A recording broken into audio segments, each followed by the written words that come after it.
Stop judging other people by their deeds. This isn't to say that good deeds aren't good or that bad deeds aren't bad, but you can't judge someone's value by their deeds. And you definitely shouldn't judge your own value by yours. This was the mistake of Iblis, Satan. When Allah subhanahu wa ta'ala asked him, why didn't you prostrate to Adam? He said, Ana khayrun min. I'm better than him. It was arrogance of the worst kind, reducing superiority to what he was made from. I'm from fire, he's from clay. But beneath that was something deeper. He measured his worth through his deeds. We see this later on in the conversation. لَأُضِلَّنَّهُمْ وَلَأُمَنِّيَنَّهُمْ I will mislead them and I'll delude them with empty hopes. وَلَا تَجِدُ أَكْثَرُهُمْ شَاكِرِينَ And you will find most of them ungrateful. He wanted to prove his point that human beings were weak. Their deeds would fail and that his judgment was right. Think about it.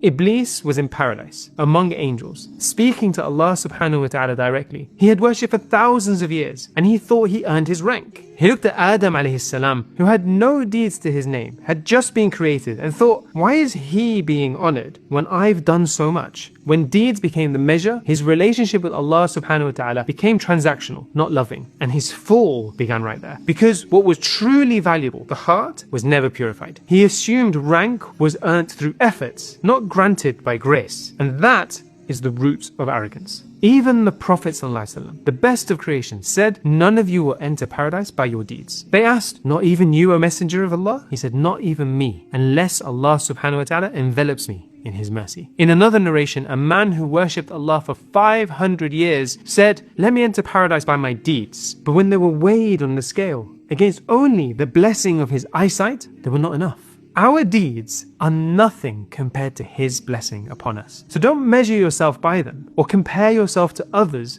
through them. Because if you truly understood this, if you saw your deeds as worthless before Allah subhanahu wa ta'ala, as zero, you'll never see yourself greater than anyone else. Now don't get me wrong, deeds do matter. Allah subhanahu wa ta'ala always coupled faith with deeds. الَّذِينَ آمَنُوا وَعَمِلُوا الصَّالِحَاتِ Those who believe and do good deeds. They are a sign of faith, but they're not its currency. If you love your mother, you serve her. If you love Allah subhanahu wa ta'ala, you serve him. No one likes good deeds to be done in return for a favor, even if unspoken. That gift that comes with a request, it should be out of love. A hypocrite is one with perfect deeds but a corrupt heart. Finally, there's a difference between recognizing a sin as bad and judging a person as bad. The first is truth, whereas the second belongs to Allah subhanahu wa ta'ala alone. You can say that shirk leads to hell, but you can't say that this person is in hell. Murder is a terrible thing, but this murderer is not condemned forever. So stop judging by deeds, because your value with Allah subhanahu wa ta'ala was never measured by what you did. It's by who you are and by the grace of Allah subhanahu wa ta'ala.